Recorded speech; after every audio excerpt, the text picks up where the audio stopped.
And light hands are very important, okay?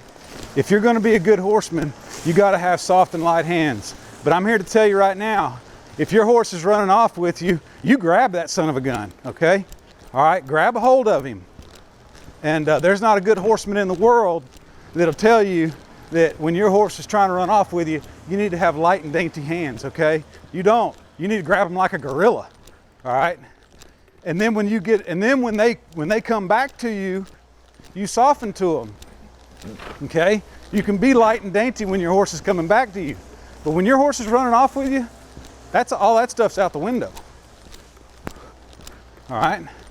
And when mentally, like right there, this horse mentally is just leaving me, I grab him like a gorilla, like I said.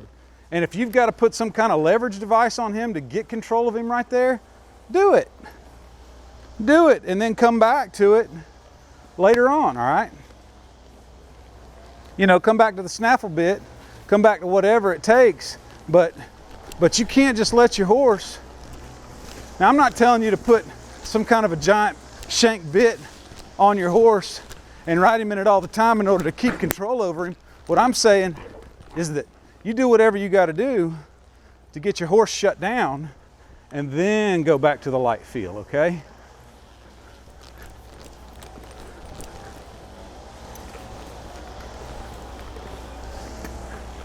Don't do this if you feel like your horse is going to get light in the front end, okay?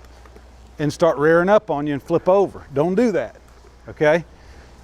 If that's the case, if you feel like your horse is going to get light in the front end when you grab him and draw him back, just get him shut down and then go to moving that front end across like that, okay?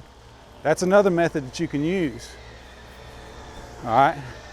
Don't just grab him and haul back on him if you feel like he's going to flip over on you. That's why that ground driving is so effective, because if a horse is going to have the tendency to flip over on you, at least you're not sitting on his back, all right? Let him flip. Let him flip a couple of times and figure out that's not going to get him anywhere. Stand him up, put him back in that deal, and just let him gently walk into that pressure.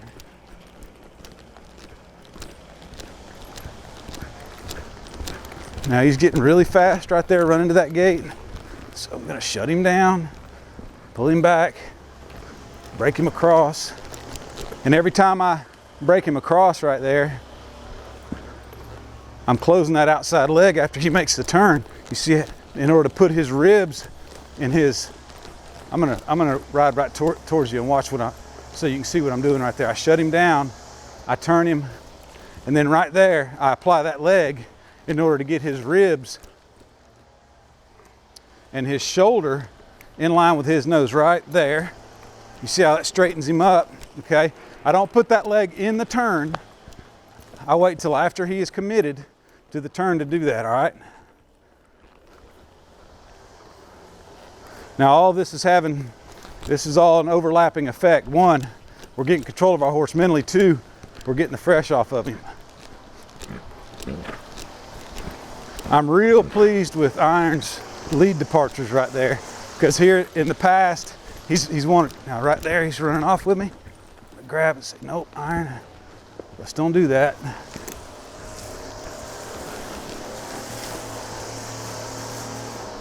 Break him back a couple of times. All right.